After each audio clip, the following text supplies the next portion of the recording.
So you're a hospice nurse and your boss just came to you and said the agency's about to go through licensing survey and they want you to ride with the surveyor. Oh my gosh, deer in the headlights. What do? Hey y'all, my name's Shelley. I do tips for hospice nurses and today I'm talking about the top 5 things that you can do to get through this survey. Not only get through the survey, but really come out shining like the bright star that you are. So, number one is to prepare your patients. So, there's a 50-50 chance that you'll get to pick the patients that the surveyor does the visit on.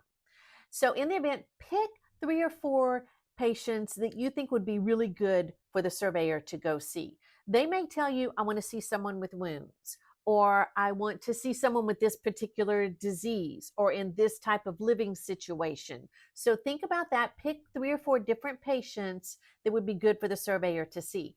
And what you really want to do is pick your easiest patients. This is not a time where you want to show all of your skills because anytime we're doing a lot of procedures and stuff, there's always room there for stuff to happen. So pick your easiest patients, pick your most pleasant patients, pick the ones that you have known the longest, that you have the strongest rapport with, and and then let them know what is going on. You need to let all of your patients know what's going on. In the event that you don't get to pick the patient, they need to know that you may be coming with a surveyor and that there's nothing wrong. This is not an investigation or a complaint survey, that this is something that happens every 3 to 4 years in order for the company to keep their license. The surveyor's out there to just to see, to make sure that you are giving good care to the patients. So make sure that you prepare them in that way. Number 2 is to prepare the nursing home, because there's a very good chance that the surveyor is going to request to see a patient that's in a facility. So if you get to pick the facility that you have the strongest rapport with. Pick your favorite facility. Let them know, let all of your facilities know that you will be coming around in the next few weeks with a surveyor. And then you want to make sure that all of your paperwork is up to date. If you have binders and those kind of things, all of that stuff is up to date. That you know the nurse is there and they're used to you talking to them and sharing rapport with them, that you call in the families after the visit, all of those kind of things that you do. And then also scan the rooms really carefully for anything. Look at it like an outsider. I was one time got a deficiency because there was an oxygen canister standing up unsecured in the corner in the nursing home, in the patient's room in the nursing home. So look at all of those kind of things and make sure you have all of that stuff cleaned up and ready for the surveyor to be there.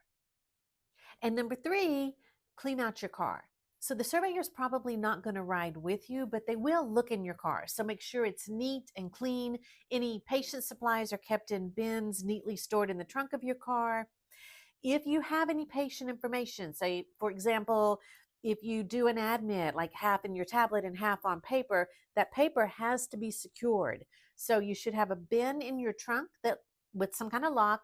I get some bins at Walmart that have these little holes where you can just run a simple little padlocky thing through it. You can do that. There's also locking clipboards you could put it in. Put that in your trunk, lock it up, and then your trunk is locked. So that counts as your double lock to secure any paper patient information. Make sure you have nothing with paper patient information laying around in your car. Number 4, make sure you're using good bag technique. And if you don't currently practice it a whole lot, please start practicing it. And make sure that you're doing it right now in front of your patients, because you don't want it to be a brand new thing and your patient go, oh, wow, I never saw you do that before. That's so neat that you're doing that now. You don't want that to happen. Make sure your bag is set up very well and that you're using a bag that promotes good bag technique. I use the tag bag. This bag is amazing. First of all, it's not only super comfortable, but works so well for promoting bag technique. That's what it was built for. But whatever kind of bag you're using, make sure you are doing it and doing it well. And number 5, medication reconciliation. Very important and something that the surveyor is going to be looking for during the survey when they're out there with you. So I know that when we first bring on a patient, we do deep medication reconciliations every visit for quite a while. But if you've been taking care of a patient for a long time and you know their meds and you go through them to reorder them, you already kind of know what's on. And our med recs get a little bit quicker.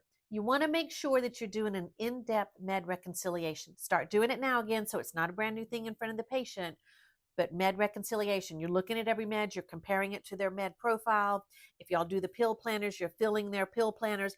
All of these processes are seamless things that you do every single visit. And then bonus tips. It's important that you relate to the surveyor. So, in my experience, the surveyors are nice. They're not really trying to catch you up, they're not trying to trick you. They really just want to make sure that you're providing good, safe, competent care to your hospice patients. And surveyors love to teach and share their knowledge, and they have a lot of it. So, ask them questions on things you don't know. Those things you've always wanted to know, ask the surveyor. Don't do anything new in front of the surveyor either. You want to do stuff the way that you always do it. If they have critiques for you, accept that in the spirit that it's given, because they're just trying to help you. And so be be yourself with the surveyor too. Let them know you're nervous. It's okay to say, hey, I'm a little nervous here. I've never done this before and I'm nervous. And very important, if you make a mistake, acknowledge it. Don't assume that the surveyor or hope the surveyor didn't see it, because they did. And if you don't acknowledge it, they're going to think you just didn't know. So let's say you forget to use the hand sanitizer one time before putting your hands in your bag.